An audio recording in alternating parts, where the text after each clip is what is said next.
Katrina Hofstetter, Cornerstone Legal PLLC, is joining us in studio once again. We're talking about estate planning because that's what you do. Yep. And it's so important. And we know that estate planning is your focus, but we'll also hear often about people having their assets in joint name. How's that different from the kind of planning that you do?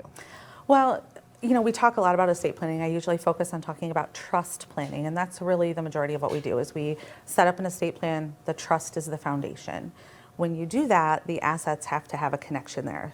If you have a trust, generally your assets are going to be owned by the trust, or the trust will be the beneficiary.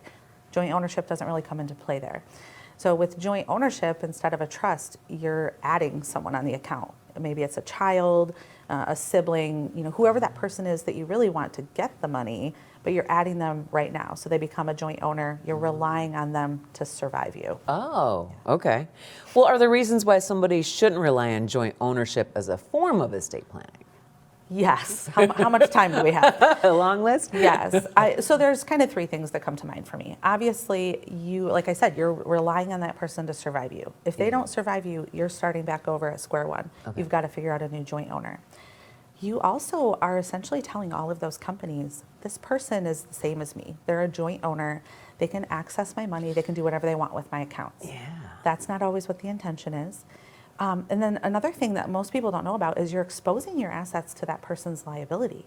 If they go out and get in a car accident, have liability, that looks like their money, so it's fair game. They have a creditor that comes knocking. Your money looks like theirs. So it's just not a great idea. Okay. Okay. Well, all right, so what are alternatives to joint ownership like that if somebody doesn't want to put together the trust? The most obvious thing is just put them on as beneficiary. Okay. You know, you're going to avoid probate. You know, that's most people's goal is they want to avoid probate. Put them on as beneficiary. If you're concerned about them having access during your lifetime, just put together a financial power of attorney and it protects you. Okay. Yeah. What do you think people are most confused about when they first sit down to plan their estate?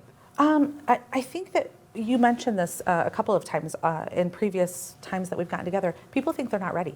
I don't have enough money. You know, a trust is confusing to me because I think I need to be old or have a lot of money or whatever that looks like. Yeah. The trust feels really overwhelming and complicated for them. Right. Yeah. And that's your role, because you do this all day, every day, is to walk them through that and make it easy and simple, and you take care of all the complicated stuff behind the scenes. Absolutely. All we have to do is answer your questions. Yep. And get the account numbers. Yes, and the right middle initials and the right addresses and all of that. All of those things. We can do this, people. We can do this. Be grown-ups. Cornerstone Legal PLLC. Katrina will help you be a grown-up.